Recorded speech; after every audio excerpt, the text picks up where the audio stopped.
When it comes to Marvel Studios using characters we've seen on the TV side of things that they weren't involved with, that was all part of the Marvel Entertainment brand, we know that they've been playing very carefully with their choice of words and demands when they talk to the writers of the shows that are going to include them, from Hawkeye to She-Hulk. But now we get a little bit more details in regards to what Marvel Studios demanded had to involve Daredevil when he came to She-Hulk. So this info comes at us from Jessica Gao, who got to sit down with Lifehacker and talk a little bit about Daredevil and being allowed to include the character in She-Hulk.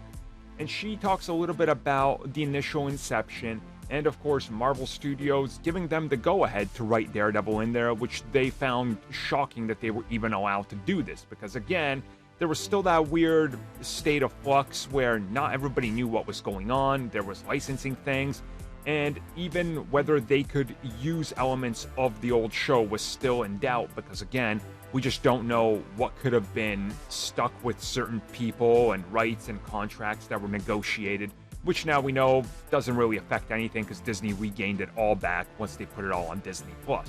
She did reveal that when it came to using Daredevil, whatever they pitched, more or less, Marvel Studios and Kevin Feige told them, that's cool, try it. But the one thing they were just dead stop told, no, don't do that, is when writing about his suit or what suit he's going to have, do not use the old suit. Whatever you do, whatever the new suit is, it has to be the yellow and red. That was their only demand. They could play around with different emotional sides, with different aspects of Daredevil's personality, with a different tone. They could do whatever they wanted. Try it all out. The one thing that you have to do is make sure it's the yellow and red suit, no excuses. And it kind of makes sense. I don't think they would want to use the same suit that they had previously. Again, it's very similar to it. I did compare it. I compared it in two videos, a little bit more in-depth on the helmet in the second one.